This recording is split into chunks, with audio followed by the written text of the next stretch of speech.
예레미야 32장에서부터 예레미야 39장까지는 시드기야 10년에서부터 예루살렘 멸망하기까지 그 1년 사이에 예언되어져 있는 그런 말씀이 되어집니다. 이렇게 이야기해 놓고 보면 35장하고 36장이 걸려요. 왜냐하면 이 두 말씀은 여호야김이 나라를 다스리고 있었던 때에 하나님께서 주신 말씀이다라고 하면서 마지막 1년 사이에 있는 이야기 중에 한 10년 전의 이야기가 이제 끼어 들어와 있는 겁니다. 그래서 처음에는 이 성경을 읽을 때 왜 1년 사이에 이야기를 하다가 갑자기 10년 전의 이야기를 끌고 들어오는가 라는 생각이 이제 들어가죠. 누가 들어갔냐면 제가 들어갔어요. 제가 들어가서 이렇게 가만히 생각을 해보니까 하나님께서 10년 전에 있었던 이야기를 오늘 하시면서 오늘 다시 한번 생각하게 하시면서 하나님의 뜻을 이스라엘 백성들에 전하려고 이 10년 전 이야기를 꺼낸 것으로 이해가 되어지고 있다 이겁니다. 그럼 당연히 이제 질문이 되는 거예요. 왜 갑자기 10년 전 이야기를 꺼내는가? 그 이야기의 답을 찾는 것이 오늘 저와 여러분이 해야 될 몫이 됩니다. 우선 1절, 2절을 읽을게요. 1절, 2절 읽겠습니다.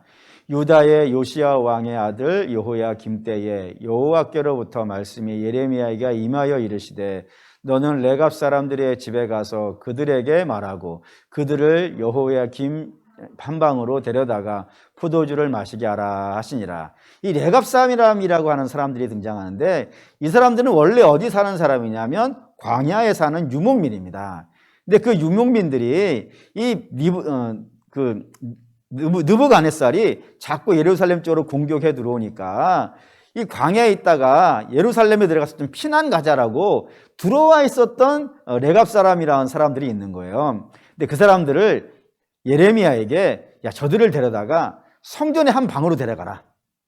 성전에 모여가지고 뭐를 하냐면 저들에게 술잔을 다 주고 거기에 포도주를 따라서 마시라고 해라 라고 하는 이야기를 하신 거라 이거예요. 하나님이 성전에 모여가지고 레갑 사람들에게 술 따라주고 술 마시게 하라 라고 하셨다는 거예요. 사실 좀 뜬금없죠.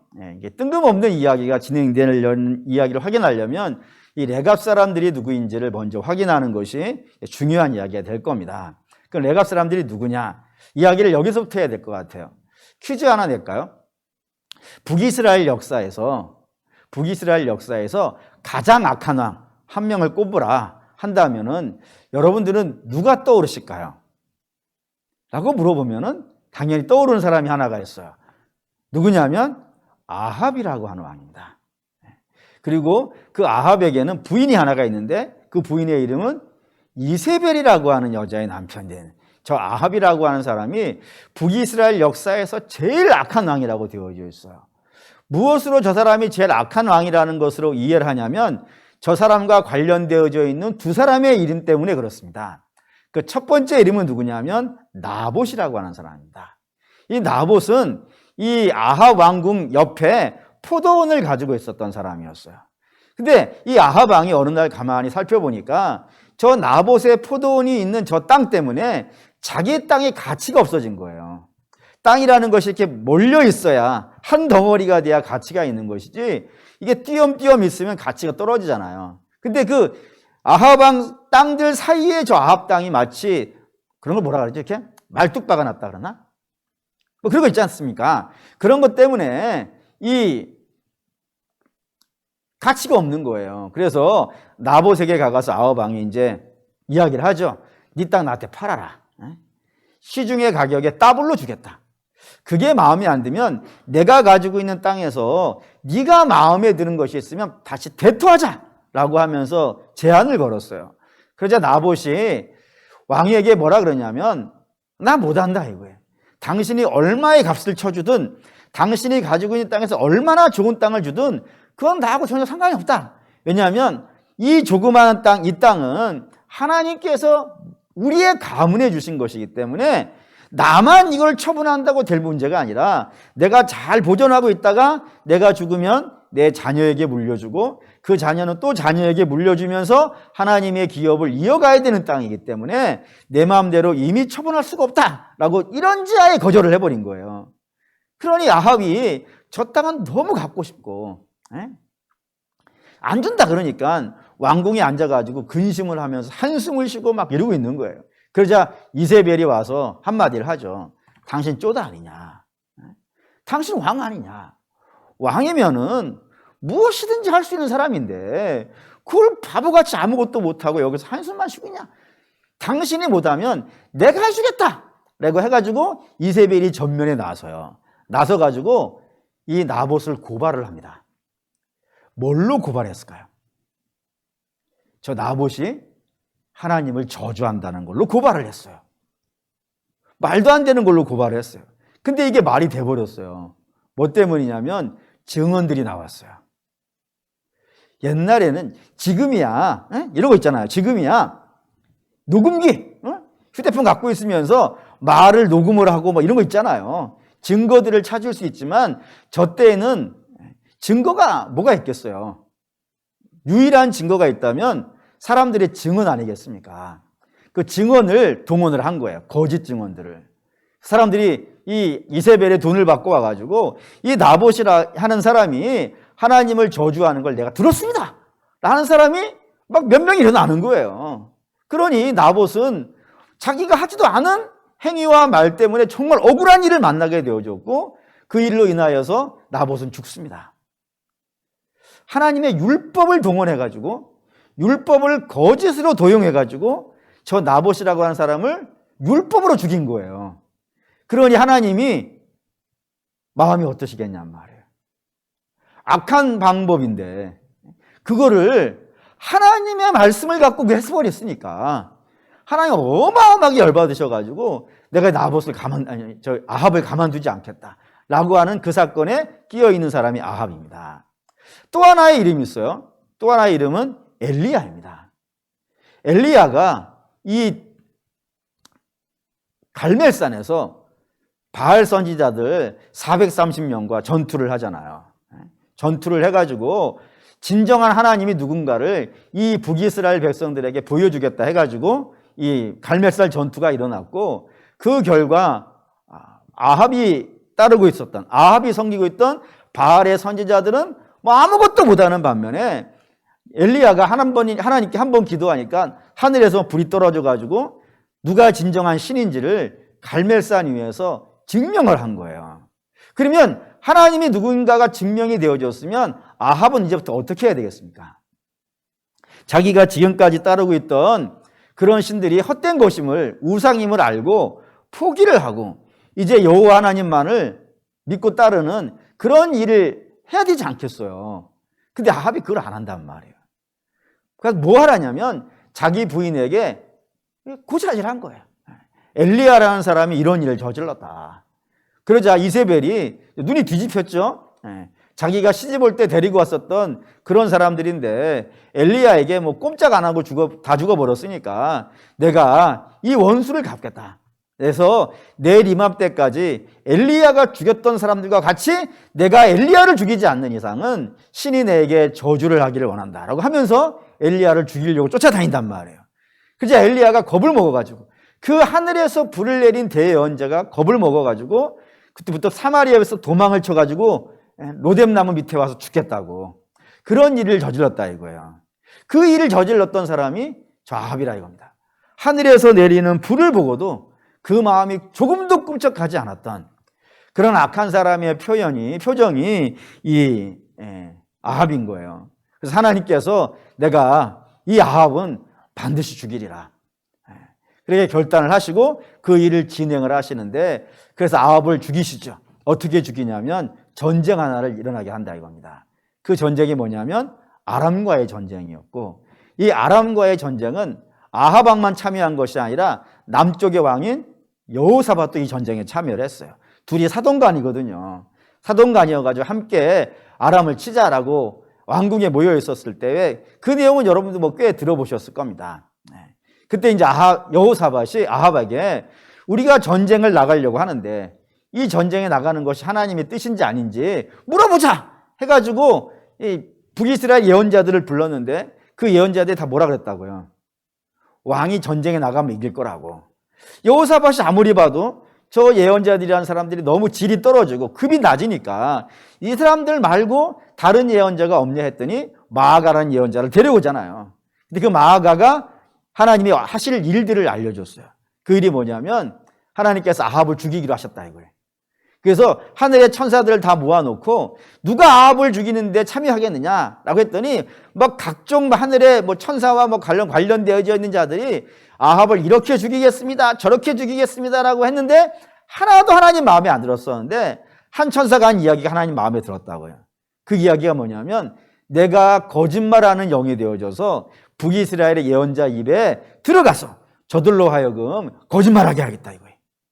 그래서 아합을 끄집어내가지고 전쟁터에서 죽게 하겠습니다 라고 하는 이야기를 했고 하나님께서 그 이야기를 듣고 그건 된다 해가지고 허락하셔가지고 지금 저 가짜 예언자들이 전부 다 저런 이야기 하고 있는 것이라고 했단 말입니다. 그 이야기를 들었으면 당연히 안 나가야 될 텐데 이 아합이라는 사람은 하나님 말씀이라는 걸 콧방귀도 안 끼는 자이기 때문에 우리가 이긴다는 말만 믿고 전쟁에 나가. 그러니까 말 자체를 믿는 자가 아니죠, 그냥. 네?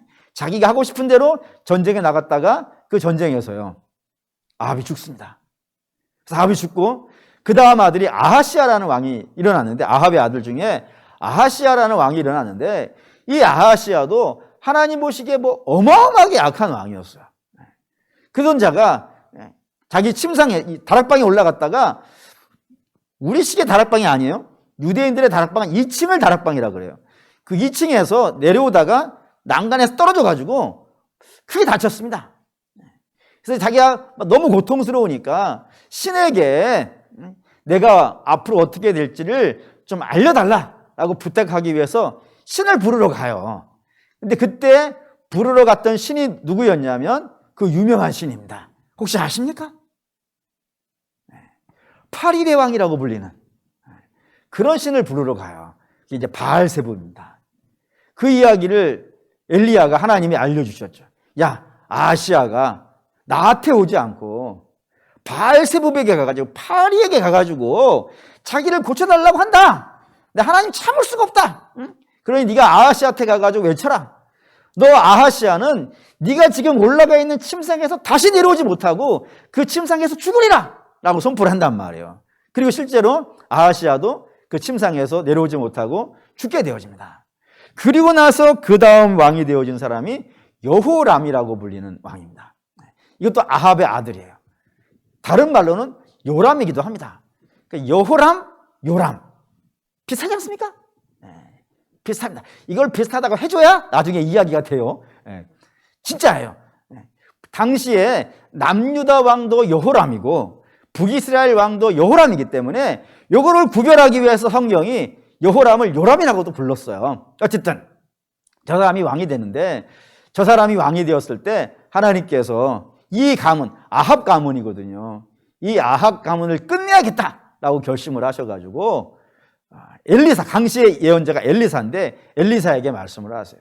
너 가서 이 여호람의 군대의 장군들 중에 예후라고 하는 장군이 하나가 있다. 그에게 가서 기름을 부어서 이스라엘 왕을 삼고 그에게 가서 명령을 하라라고 하면서 명령이 나왔어요. 열왕기상 9장 6절입니다. 읽을게요. 예후가 일어나 집으로 들어가니 청년이 그의 머리에 기름을 부으며 그에게 이르되 이스라엘 하나님 여호와의 말씀이 내가 내게 기름을 부어 여호와의 백성 곧 이스라엘의 왕으로 삼노니. 엘리사가 자기가 못 가는 없어요. 못 가고 자기의 종이자 자기의 제자인 한 청년을 불러다가 네가 어디에 가면 예후가 있을 텐데 그에게 가자마자 그의 머리에 기름 붓고 총알같이 도망가라. 왜냐하면 왕이 따로 있는데 그 밑에 장군에게 기름 부었다는 것은 반역이지 않겠어요. 그러니 기름 붓자마자 맨큼 도망가는데 가기 전에 그가 해야 될 일을 하나를 알려주고 도망가라 그랬어요. 그 일이 뭐냐면 25절에서 26절입니다. 읽을게요. 예후가 그의 장관 빗장에게 이르되 그 시체를 가져다가 이스라엘 사람 나봇의 밭에 던지라. 내가 기억하려니와 이전에 너와 내가 함께 타고 그의 아버지 아합을 쫓을 때에 여호와께서 이같이 이를 예언하셨느니라. 여호와께서 말씀하시기를 내가 이제 나봇의 피와 그의 아들들의 피를 분명히 부었노라. 여호와께서 또 말씀하시기를 이 토지에서 내게 갚으리라 하셨으니 그런즉 여호와의 말씀대로 그의 시체를 가져다가 이 밭에 던지리라 하는지라. 하나님께서 이 나봇의 가문을 끝내라. 그리고 나봇의 왕가를 완전히 끝낸 다음에 네가 왕이 되어줘서 이스라엘이라는 나라를 제대로 한번 다스려보라 라는 명을 주신 거예요. 그래서 이제부터 예후가 해야 될 일은 분명해졌어요. 뭐냐면 아합의 가문을 끝내는 겁니다. 그래서 아합의 가문을 정말 절단을 냅니다. 요람 그 왕을 죽이고, 그리고 이세벨도 죽입니다. 예후가 죽였다기보다는 그냥 예후가 죽이러 갔더니 이세벨이 왕궁에서 뛰어내려가지고 자살을 하고, 그 밑에 와서 이제 주께서 예언하셨던 말씀대로 개가 와서 그 지체를 뜯어가고 뭐 이런 일이 벌어져요. 그리고 아합의 모든 왕자들을 이 예후가 다 죽입니다. 다 죽여가지고 하나님 말씀대로 다 이룬 거예요. 그래서 뭐 적폐라 그러죠. 그런 북이스라엘에 켜켜이 쌓여져 있었던 패단들을 싹 몰아낸 다음에 이제 새로운 나라를 건설하기 위해서 지도자들을 부르러 다니는 거예요. 그때 부르러 갔던 지도자 중에 한 명이 열왕기상 10장에 등장합니다. 10장에 읽겠습니다.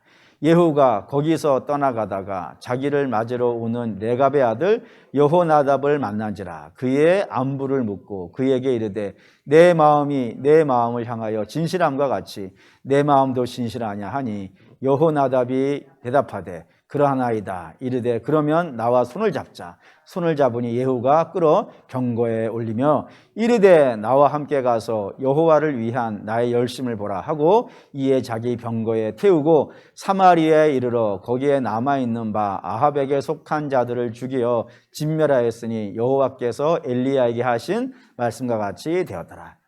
누구를 찾아오냐면 레갑의 아들 여호나답. 목사님, 여호나답인데요, 여호나답이나 요나답이나 비슷한 거예요. 아까 여호람과 요람이 같다고 했어요. 할렐루야. 여호나답이나 요나답이나 똑같아요. 그냥 이게 뭐 이렇게 이런 글자 하나가 들어가냐 안 들어가냐의 차이인데 똑같은 사람입니다. 어쨌든 이 예후가 요나답을 불러가지고 내가 하나님으로부터 이런 명을 받았다. 근데 넌 진실한 믿음의 사람 아니냐.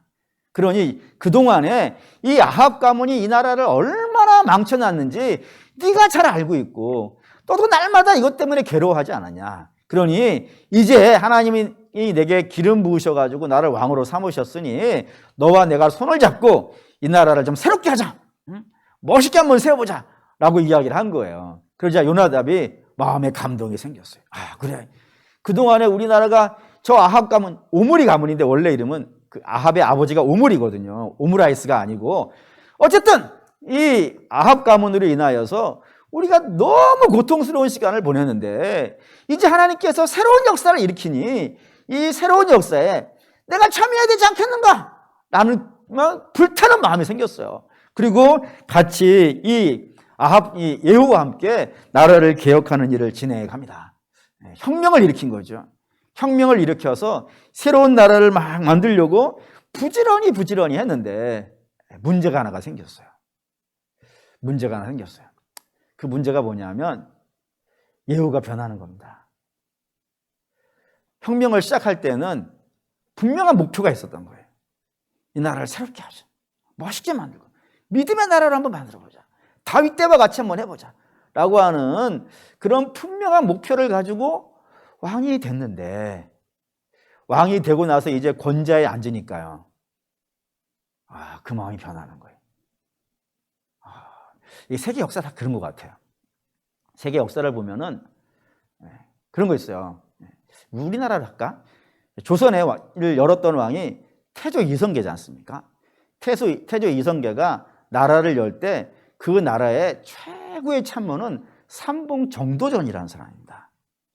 이 사람이 삼봉정도전이 꿈꾸던 나라가 있어요. 그게 뭐냐면 고려라는 나라를 보니까 태조 왕건은 똑똑한데 그 밑으로 있는 아들들 중에는 후지대들이 너무 많은 거예요. 그래서 왕이 이렇게 아들에게 물려줘가지고 나라가 진행되는데 그 중에 이 못난 왕들이 막 태어나기 시작하면은 나라가 걷잡을 수가 없는 거예요. 그래서 왕은 있기는 있지만 왕이 다스리는 나라를 만들지 말자. 예? 왕이 다스리는 나라를 만들지 말고 신하가 다스리는 나라를 만들자는 거예요. 예? 신하는 대를 이어갈 수가 없잖아요. 신하가 정승과 판사를 하려면 어떻게 되겠어요? 시험을 봐야 돼. 시험을 봐가지고 아무리 잘난 집안에 태어난 아들이라 하더라도 시험에 떨어지면요, 과거에 못 나가는 거예요. 진급이 못 되고. 좀 모질한 애들이라도 공부를 잘해가지고 하면은 나가는 거예요. 그러니까 잘난 애들만 나오는 거야, 과거에는. 그러니 이런 잘난 애들이 계속해서 나라를 이끌어가면은 나라가 잘 되지 않겠는가? 그래서 정도전이 꿈꿨던 나라는 재상의 나라예요. 재상의 나라. 왕은 있지만 왕은 상징이고 재상의 나라를 꿈꾸겠다는 그런 목표를 가지고 있었고, 그 목표하고 태조 이성계의 목표가 맞았어요. 그래서 혁명을 일으킨 거예요. 근데 태종 이방원이 들어가니 왕이 된 다음에는 그거를 용납이 안 되는 거예요. 아니, 내가 왕인데 나를 바지로 만들어 놓고 지들끼리 나라를 다스리겠다고? 말도 안 되는 소리 하지 말고 다 죽이는 거예요. 그때부터. 아하. 삼봉에서부터 시작해가지고 다 죽이는 거예요. 심지어는 자기 아들이 이도 세종인데, 세종의 장인이 시몬이라고 하는 기가 막힌 사람이 하나 있어요. 다 죽여! 자기의 처남이든 다 죽여! 그래서 오로지 왕만 짱하는 나라, 그렇게 되더라 이거예요. 그러니까 예후도 그런 것 같아. 왕이 될 때는 내가 뭔가 해보겠다 라는 마음으로 왕이 되지만, 왕이 되고 난 다음에는요, 그 권좌를 누리고 싶은 거예요. 왕이 될 때에는 하나님 말씀에 순종하겠다고 왕이 되지만, 왕이 되고 나서는 자기가 하나님 자리에 앉으려고 이 변질이 된 거예요. 그거를 보면서 역사책에는 레갑의 아들 요나답이 환멸을 느끼고, 이게 정치구나. 이 정치라는 것이, 이 부자라는 것이 결국엔 사람을, 초정의 마음을 변질시켜가지고 다 저렇게 무너뜨리는구나. 그러니 나는 이제 여기 있지 말자. 이들과 상종하지 말자. 라고 하는 마음으로 거기를 떠났다고 합니다. 떠나면서 자기만 떠난 것이 아니라 자기 후손들도 데리고 같이 나간 거예요. 나가면서 그런 말이 있죠. 노무현 대통령이 유서에다가 자기 후손들에게 너희는 정치하지 마라 라고 하는 말을 했다는 것처럼, 레갑도 자기의 자손들이 다시 이 예루살렘 정치에, 사마리아의 정치에 관여해가지고 저들과 어울리는 것을 망하는 길이라고 생각을 했어요. 그래서 이 정치의 세계에 발을 못 붙이게 하려고 세 가지를 금지시켰습니다. 그 세 가지 중에 하나를 보면 35장 7절입니다. 35장 7절. 예레미야 35장 7절. 읽겠습니다. 너희가 집도 짓지 말며 파종도 하지 말며, 이거 아닙니다. 34절. 35장 6절입니다. 읽을게요. 그들이 이르되 우리는 포도주를 마시지 아니하겠노라. 레갑의 아들 우리 선조 요나답이 우리에게 명령하여 이르기를 너희와 너희 자손은 영원히 포도주를 마시지 말며 했습니다. 너희 포도주를 마시지 말라. 왜 마시지 말라 했을까요? 포도주는 세상에 주는 즐거움이잖아요. 그런 세상에 주는 즐거움에 너희가 빠져가지고 그 마음을 세상에 빼앗기면 안 돼. 다 저 세상이 주는 즐거움 얻기 위해서 뛰어다니다가 다 망하는 거야. 다 유혹당하고. 그러니 내 자손들이 너희는 세상이 주는 즐거움에 너희 마음을 빼앗기지 않도록 포도주를 마시지 말라 라고 말을 했고, 두 번째는 35장 7절입니다. 읽을게요. 너희가 집도 짓지 말며 파종도 하지 말며 포도원을 소유하지도 말고 너희는 평생 동안 장막에 살아라. 그리하면 너희가 머물러 사는 땅에서 너희 생명이 길리라 하였으므로. 두 번째는 너 집 짓지 말라. 집 짓지 말라는 건 어디 한 군데 정착해 살지 말라는 거잖아요. 왜 정착해 살지 말라고 했을까요? 어디에 정착해 있으면 사람과의 늘 관계가 생기지 않습니까? 관계가 생기면 저들과 모의를 하게 될 것이고 뜻을 맞추게 될 것이고, 뜻이 맞으면 뭔가 하게 되어지니까 너희는 아예 이 세상 사람들하고 상종하지 말라. 그냥 머물러 있지 말고 하루는 여기 있고 또 하루는 저기가 있고 이런 식으로 유목민으로 살아야 된다 라는 것이 두 번째 유언이었고, 세 번째는 너희 소유하지 말라. 파종도 하지 말고 포도원도 짓지 말고. 왜요? 모든 화는 다 어디서부터 나오니까? 욕심에서 나온다 이거예요. 뭔가를 더 갖겠다고 하는 그런 욕심이 사람의 마음을 변질시킨다 이거예요. 예후가 그렇지 않습니까? 그가 왕이 아니었을 때에는, 뭔가를 갖고 있지 않았을 때에는 하나님 앞에 충성을 다하겠다고 이야기해 놓고 부자를 가지니까요. 부자만 마음에 갖는 게 아니라 더한 걸 갖고 싶어지고 더한 걸 갖고 싶고, 자꾸 저런 욕심들이 결국에는 사람을 변질시키니까 너희는 뭔가를 더 가지려고 하지 말라라고 하는 이 세 가지 유언을 했고, 이 세 가지 유언을 평생 지키라 했다 이거예요. 그리고 우리는 저 유언을 어떻게 하고 있다고요? 자자손손 평생 지키고 있다라고 이렇게 얘기를 한 겁니다. 술 한잔 따라주니까. 근데 여러분 여기서 조심하셔야 되는 게 있습니다. 저 세 가지가 신자의 덕일까요? 신자의 덕이 아닐까요? 하나님이 우리에게 저걸 요구하실까요? 저걸 요구하지 않으실까요?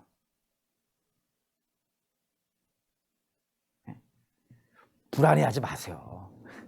저 하나님께서 우리를 원하시는 걸까요? 원하시는 것이 아닐까요? 사실 그건 틀린 거예요. 왜요? 이게 맞다 그러면은 우리 성격을 좀 많이 고쳐야 돼요. 예를 들어서 아브라함, 이삭, 야곱, 이 세 사람의 공통점이 있습니다. 혹시 공통점 아실까요? 전부 부자입니다. 근데 그 부를 누가 주신 거예요? 하나님이 주신 거예요. 뿐만 아니라 요셉과 다윗도 공통점이 있죠. 그게 뭐예요? 정권 잡은 자예요. 요셉은 애굽의 정권 잡은 자이고 다윗은 이스라엘의 정권 잡은 자예요. 근데 저들이 어떻게 정권을 잡은 거예요? 하나님이 저에게 정권을 주신 거예요. 뿐만 아니라 이스라엘이 애굽에 살고 있다가 하나님께서 출애굽을 시켰어요. 왜요? 가나안 땅 주겠다고. 여기 가서 집 짓고 여기 가서 밭 일구고 다자손손 살라고. 떠돌이 이스라엘을 정착시키신 분도 하나님이세요. 또 뿐만 아니라 욥이 환난을 만나가지고 자식이고 재산이고 건강이고 싹 다 잃어버리잖아요. 그리고 마지막에 하나님께서 이 모든 것들을 회복시켜 주시는데 갑절로 주신다고요. 그러니까 전부 다 좋은 것들은 이 세상에 우리가 갖기를 원하는 걸 하나님이 주시는 거란 말이에요. 그런데 만약에 저 말이 맞다 그러면은 하나님이 지금까지 하신 게 뭔 거인 거예요? 뭐가 된 거예요? 이상한 거 되잖아요. 하나님 우리를 오히려 죄 속에 빠뜨리는 그런 분이 되는 것으로 되어지니까 요나답이 그 자손들에게 해준 말은 사실 맞다고 할 수가 없어요. 근데 저 말을 한 취지는 알겠죠? 저 말을 한 취지는 뭐겠어요? 세상 헛된 것에 마음 뺏기지 말고 너희는 어떻게 살라고요? 하나님 중심으로 살라. 그 얘기를 하고 싶은 거예요. 근데 방법을 이런 방법으로 했는데 그 방법이라고 하는 건 꼭 맞는 건 아니라 이겁니다. 근데 그 방법을 줬다 이거예요. 근데 문제는 이 방법을 갖고 그의 후손들은 어떻게 살더라? 그 말대로 살더라 이거예요. 이게 하나님이 하고 싶은 이야기랍니다. 보시죠. 예레미야 35장 12절에서 14절 읽을게요. 그때 여호와의 말씀이 예레미야에게 임하여 이르시되 만군의 여호와 이스라엘의 하나님께서 이와 같이 말씀하시느니라. 너는 가서 유다 사람들과 예루살렘 주민에게 이르기를 너희가 내 말을 들으며 교훈을 받지 아니하겠느냐. 여호와의 말씀이니라. 레갑의 아들 요나답이 그의 자손에게 포도주를 마시지 말라 한 그 명령은 실행되도다. 그들은 그 선조의 명령을 순종하여 오늘까지 마시지 아니하거늘 내가 너희에게 말하고 끊임없이 말하여도 너희는 내게 순종하지 아니한다. 무슨 말 하려고 하신지 아시겠죠? 이 레갑의 아들 요나답이 그의 후손에게 해준 말은 사실 맞았는지 안 맞았는지 사실 모르겠어요. 근데 그게 정답인지 아닌지 모르는 말임에도 불구하고 그의 후손들은 지금 그걸 어떻게 하고 있다고요? 그걸 지키려고 몸부림치고 있다 이거예요. 그거를 지키려고 예루살렘 그 좋은 데와 살지도 아니하고 광야를 떠돌아 살고 있고 포도주가 얼마나 비싸요. 맛있고 안 먹어봤는데. 어쨌든 남들이 그렇게 얘기하니까. 근데 그거를 거절하고 있다니까요. 그리고 그 남들이 갖고 있는 그 땅도 하나 갖고 있지 않고 그렇게 살아가고 있더라 이거예요. 맞는지 안 맞는지도 모르는 걸 갖고도 그의 조상들이 했다는 그 말 한마디를 붙잡고 그거를 살아보려고 몸부림치고 있는데, 이스라엘 너희는 뭐하냐 이거예요. 너희는, 요나답은 하나님이 아니잖아요. 하나님이 아니니까 틀린단 말이에요. 하지만 하나님은 전능하신 분이고 전지하신 분이잖아요. 그 또한 우리를 사랑하시는 분이고 우리를 푸른 풀밭과 쉴만한 물가로 인도하시는 분이고 우리를 복되게 하시는 분이잖아요. 그런 분이 이야기를 한 번 한 것도 아니고 당신의 예언자들을 끊임없이 보내시면서 너희가 이 말대로 살라 라고 하는데 너희는 왜 안 듣냐 이거예요. 저 레갑의 후손들도 듣는데 너희는 왜 안 듣냐. 자꾸 하나님 섬기라 그러는데 그거 듣기 싫어가지고 우상을 따라가고 있고, 하나님께서 이 땅에서 믿음으로 살고 있으면 자자손손 이 땅에서 떨어지지 않도록 지켜주신다고 하는데 그 말도 콧방귀도 끼지 않고 너희는 왜 내 말을 안 듣냐. 쟤네들은 자기 조상 말을 듣는데 너는 왜 너희의 조상된 나의 말을 안 듣냐 라고 하면서 하나님의 탄식을 하고 있는 거예요. 그러면서 이제 결론을 꺼냈습니다. 결론이 35장 17절입니다. 32장 70절 읽겠습니다. 그러므로 여호와 이스라엘의 하나님께서 이와 같이 말씀하시느니라. 보라, 내가 유다와 예루살렘의 모든 주민에게 내가 그들에게 대하여 선포한 모든 재앙을 내리리니 이는 내가 그들에게 말하여도 듣지 아니하며 불러도 대답하지 아니함이라 하셨다 하라. 하나님께서 내가 예전에 예언했던, 예전이라면 언제일까요? 시내산입니다. 시내산에서 하나님이 신명기 28장인데 분명히 말씀하시기를 너희가 내 말을 듣지 아니하고 내게 순종하지 아니하면은 너희는 망한다. 열방이 너희보다 커질 것이고 너희는 열방보다 작아져서 결국에는 망하는 인생이 될 것이다 라고 말했었는데 그 말을 오늘 이루시겠다 이거예요. 반면에 레갑 후손이 있습니다. 레갑 후손에게 이렇게 말씀하셨어요. 35장 18절에서 19절 읽겠습니다. 이레미야가 레갑 사람의 가문에게 이르되 만군의 여호와 이스라엘의 하나님께서 이와 같이 말씀하시기를 너희가 너희 선조 요나답의 명령을 순종하여 그의 모든 규례를 지키며 그가 너희에게 명령한 것을 행하였도다. 그러므로 만군의 여호와 이스라엘의 하나님께서 이와 같이 말씀하시느니라. 레갑의 아들 요나답에게서 내 앞에 설 사람이 영원히 끊어지지 아니하리라 하시니라. 너희 지금 레갑의 후손 너희들은 사실은 레갑의 말이 맞는지 안 맞는지는 모르지만 그의 취지는 말씀드렸어요. 그의 취지는 세상 유혹에 빠지지 말고 하나님만 섬기는 사람이 되라. 그 취지를 너희가 따라서 지금까지 살고 있으니까 내가 너희를 어떻게 해주겠다고요? 망하지 않게 해주겠다고. 항상 하나님 앞에 있게 해주겠다고. 이렇게 축복의 말씀을 하셨다 이겁니다. 그러니까 예레미야가 10년 전의 사건을 이야기하는 이유가 등장한 겁니다. 사랑하는 우리 믿음의 성도 여러분, 성도는 무엇으로 영광을 받을까요? 성도는 무엇이 그들의 영광일까요? 오늘 레갑 족속에게는 주께서 이렇게 말씀하시는 거예요. 하나님의 말씀의 일부분을 지켰어요. 레갑이라고 하는 사람들은 전체를 지킨 것이 아니라 그냥 하나님의 취지, 그 취지 하나를 지킨 거예요. 그거 하나 지킨 것으로도 하나님께서 레갑 족속을 어떻게 해주셨다고요? 복되게 해주셨다 이거예요. 반면에 하나님 말씀하신 거를 하나도 지키지 않았던 이스라엘은요, 망한다 이거예요. 일부만 지켰는데도 불구하고 레갑 족속에게 복을 주시고 하나도 안 지킨 이스라엘은 망한다 이겁니다. 그러면 이렇게 되겠죠. 하나님의 말씀을 온전하게 지키고 있는 자는 복될까요? 안 복될까요? 일부만 지킨 레갑 족속 저렇게 축복해 주신다 그러면은 하나님 말씀을 지키기 위해서 오늘도 몸부림치고 애쓰는 성도들은 어떻게 하시겠냐 이거예요. 복되겠죠. 너무너무 복되겠죠. 그러니까 성도의 영광은 뭐인 거예요? 성도의 영광은 내가 주의 말씀 지키려고 몸부림치고 있는 거예요. 이게 성도의 영광. 세상 사람들은 그런 걸로 몸부림치지 않아요. 오직 구원받은 백성들은 하나님 말씀 지키기 위해서 몸부림을 쳐요. 그렇기 때문에 하나님 말씀을 지키려고 하는 삶을 성경은 뭐라고 하냐면 선한 싸움이라고 한다 이겁니다. 사랑하는 우리 믿음의 성도 여러분, 저 선한 싸움을 싸우는 인생이 편할까요? 안 편할까요? 말이 좀 이상한가? 힘들까요? 쉬울까요? 싸움인데 어떻게 쉽겠어요? 싸움인데 어떻게 편하겠어요? 사실은 성도는 세상을 편하게 사는 사람들이 아닙니다. 솔직히 말씀을 드리면 편할 수가 없어요. 왜냐하면 싸움인데 싸움이 어떻게 편하겠어요? 날마다 뭐 치열하죠. 사실 그런 것 같아요. 우리 교회에서 전 세계 모든 교회에서 교회 역사에서 가장 부러워하는 시대가 두 세대가 있습니다. 가장 부러워하는 세대. 그 첫 번째가 언제냐면 초대교회이고요. 두 번째는 어느 시대냐면 종교개혁 세대예요. 가장 부러워하는 세대이고 이 부흥의 세대라고 불리는 세대예요. 근데 이때에 성도들의 삶이 어땠을 것 같으세요? 만만치 않죠.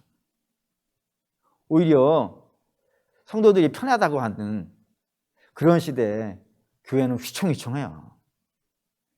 근데 이 세대 한가운데에서 치열하게 살았던 믿음의 세대들은 영광스럽다니까요. 이걸 계시록도 설명을 합니다. 계시록은 이렇게 설명해요. 13장, 요한계시록 13장에 두 짐승 나오시는 거 알죠? 두 짐승이 나오시는 게 아니고 두 짐승이 나오죠. 근데 두 짐승이 바다에서 올라오는 짐승과 땅에서 올라오는 짐승인데 짐승이라 하니까 뭐 동화같이 보이잖아요. 내용을 말씀드리면 이런 겁니다. 바다에서 올라오는 짐승은 권력이에요. 땅에서 올라오는 짐승은 사상이에요. 세상의 힘과 세상의 사상이 이 땅의 백성들을 유혹하는 거예요. 뭘로 유혹을 할까요? 돈으로 유혹해요. 돈으로 유혹해서 그 유혹에 빠진 사람들이 666이에요. 그러니 저 사람들 많겠어요, 적겠어요? 어마어마하지. 그거 누가 견뎌내겠어요? 세상의 그 강력한 권력과 세상의 그 막강한 지혜를 가지고 돈을 도용해가지고 그걸 유혹을 해내니 얼마나 많은 사람들이 저 13장에 걸려 넘어졌겠어요.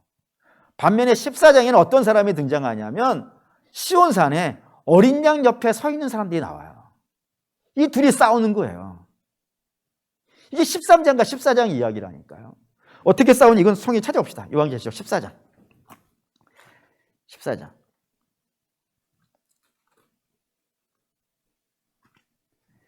요한계시록 14장 3절에서 5절. 요한계시록 14장 3절에서 5절 읽겠습니다. 그들이 보좌 앞과 내 생물과 장로들 앞에서 새 노래를 부르니 땅에서 속량함을 받은 14만 4천 밖에는 능히 이 노래를 배울 자가 없더라. 이 사람들은 여자와 더불어 더럽히지 아니하고 순결한 자라. 어린 양이 어디로 인도하든지 따라가는 자며 사람 가운데서 속량함을 받아 처음 익은 열매로 하나님과 어린 양에게 속한 자들이니 그 입에 거짓말이 없고 흠이 없는 자이더라. 이게 시온산에 서 있는 사람들이에요. 유혹을 한다니까요. 13장에 있는 유혹이 14장에 있는 성도들에게도 있단 말이에요. 막 유혹하는데도 불구하고 어린 양의 옆에 붙어가지고 떨어지지 않고 그 어린 양이 인도하는 대로 따라다니는 사람. 유혹이 있음에도 불구하고 그런 삶을 산다 이거예요. 그러니 여러분 그런 삶이 쉽겠어요? 어렵겠어요? 어렵지. 어렵기 때문에 뭐를 해야 될 수밖에 없어요? 기도할 수밖에 없었던 거예요. 어려웠기 때문에 찬양할 수밖에 없어요. 왜요? 기도로 하나님의 도움을 구하고 찬양을 부르면서 마음의 은혜를 입었단 말이에요. 그 힘으로 사는 거예요. 이제 좀 더 볼까요? 이거 찾아봅시다. 요한 사도행전 초대교회 세대, 부흥의 세대 한번 보시죠. 4장은 베드로와 요한이 대제사장에게 끌려가가지고 겁나게 고생을 합니다. 성전 미문에 있었던 안진뱅이를 일으켰다가 겁나게 고생을 해요. 그리고 풀려나왔을 때 이런 얘기를 합니다. 4장 29절부터 31절까지 읽겠습니다. 주여 이제도 그들의 위협함을 굽어보시옵소서. 또 종들로 하여금 담대히 하나님의 말씀을 전하게 하여 주시오며 손을 내밀어 병을 낫게 하시고 표적과 기사가 거룩한 종 예수의 이름으로 이루어지게 하옵소서 하더라. 빌기를 다함에 모인 곳이 진동하더니 무리가 다 성령에 충만하여 담대히 하나님의 말씀을 전하니라. 주여 이제도 저들의 위협함을 보시옵소서예요. 그래서 그 위협함에 무서운 거지 당연히. 주님을 죽인 위협인데 왜 그게 안 무섭겠어요? 무섭기 때문에 지금 뭐 하고 있는 거예요? 기도하는 거예요. 주님 도와주십시오. 주님이 안 도와주시면 우리가 어떻게 이 위협에서부터 믿음을 지켜나갈 수 있겠으며 말씀대로 살 수 있겠습니까? 주님 도와주십시오. 그렇게 기도했더니 그 빌기가 다 마침에 성령께서요 그것을 진동시켜버렸다 이거예요. 하나만 더 보시죠. 사도행전 16장. 사도행전 16장에는 사도 바울이 2차 선교여행을 갔다가 빌립보에서 겁나게 두들겨 맞습니다. 16장 19절에서부터 26절까지 19절에서 26절까지 읽겠습니다. 여종의 종들은 자기 수익의 소망이 끊어진 것을 보고 바울과 실라를 붙잡아 장터로 관리들에게 끌고 갔다가 상관들 앞에 데리고 가서 말하되 이 사람들이 유대인인데 우리 성을 심히 요란케 하여 로마 사람인 우리가 받지도 못하고 행하지도 못할 풍습을 전한다 하거늘 무리가 일제히 일어나 고발하니 상관들이 옷을 찢고 벗기고 때치라 하여 많이 친 후에 옥에 가두고 간수에게 명령하여 든든히 지키라 하니 그가 이러한 명령을 받아 그들은 깊은 옥에 가두고 그 발을 착고에 든든히 채웠더니 한밤중에 바울과 실라가 기도하고 하나님을 찬송하며 죄수들이 듣더라. 이에 갑자기 큰 지진이 나서 옥토가 움직이고 문이 곧 다 열리며 모든 사람의 매인 것이 다 벗어지는지라. 하나님 말씀대로 살았다니까요. 그 이방에 가서 그랬더니 그들에게 돌아온 것이 매어하고 감옥에 묶이는 거다. 그래서 겁나게 맞고 수갑과 착고에 채워가지고 지하 감옥에 던져져 있는 거예요. 그때 저와 여러분이라 해도 마찬가지일 겁니다. 무섭지, 힘들고 어렵고 눈물 안 내겠냔 말이에요. 근데 그들은 주를 봤단 말이에요. 그런 주를 부인할 수는 없어요. 주를 부인할 수는 없으니까 여기를 살아야겠죠. 그 살기 위해서 지금 뭐 하고 있는 거예요? 기도하고 찬양하고. 그냥 단지 거기 분위기가 좋아가지고 부흥하고 있는 것이 아니라 거기를 살아야 되는 거예요, 지금. 이겨나가야 되는 거예요. 내가 하나님 이 위협에 겁내지 아니하고 믿음으로 끝까지 살게 해주십시오. 라고 하면서 기도하고 찬양을 부르고 있는 중에 그 땅이 진동을 하더라 이겁니다. 그러니까 성경의 기도와 찬양이 어디에 붙어 있는지 잘 생각해 보셔야 돼요. 전부 어디냐면은 내 욕심을 이룬 문제가 아니라 내가 이 땅을 믿음으로 살게 해주십시오. 하나님 말씀대로 이 땅을 살게 도와주십시오. 하나님이 도와주시지 않으면 난 못 삽니다 여기서. 이 유혹을 어떻게 이겨나겠으며 이 고통을 어떻게 이겨나가겠습니까? 주님 나를 도와주십시오 라고 기도했더니 하나님께서 그 땅을 다 흔들어 버리시더라 이거예요. 그리고 막 문제들이 풀리는 거예요. 그래서 여러분 우리가 어떤 인생에 문제 많죠. 근데 그 문제 우리 하나님만이 해결해 주실 수 있는 줄 믿습니다. 자녀의 문제, 사업의 문제, 건강의 문제 하나님이 해주실 수 있다 이거예요. 근데 그거에 너무 창념하지 마시고 우리가 이 땅을 믿음으로 살려고 몸부림치시면 그리고 그걸 위해서 기도하고 찬양하면 하나님이 다른 건 다 이 모든 것을 너희에게 더하신다는 것처럼 같이 해결된다니까 같이. 이걸 믿는 거예요 우리는. 하나님의 그 위대하심을 우리가 믿음으로 살면 하나님 말씀대로 살면 이 땅에 있는 모든 문제를 같이 풀어주신 하나님이 계시다는 걸 믿고 믿음으로 사는 거예요. 그게 신자의 영광이라 이겁니다. 그리고 우리 사랑하는 믿음의 성도 여러분 바라고 원하는데 하나님 뭘 원하시는지 아시겠죠? 우리 하나님은 이 땅을 신자가 세상 사람과는 달리 믿음으로 주의 말씀으로 사는 겁니다. 그러면 적들의 공격이 올 거예요. 반드시 옵니다. 이때까지 그래 왔으니까. 그때 힘든 일이 생기겠죠. 하나님께 기도하는 거예요. 찬양하는 거예요. 그럼 하나님께서 그 땅을 진동하셔가지고 그 사단의 진을 무너뜨리시고 복음의 역사가 날리게 하며 내 인생의 문제도 더불어 해결되어지는 신비한 역사를 만나게 될 겁니다. 그게 성도의 영광이에요. 바라고 원하는데 우리 사랑하는 믿음의 성도 여러분들이 이 땅을 흔들고 하늘이 열리는 그런 신앙생활을 같이 해나가실 수 있기를 주의 이름으로 축원합니다. 아멘.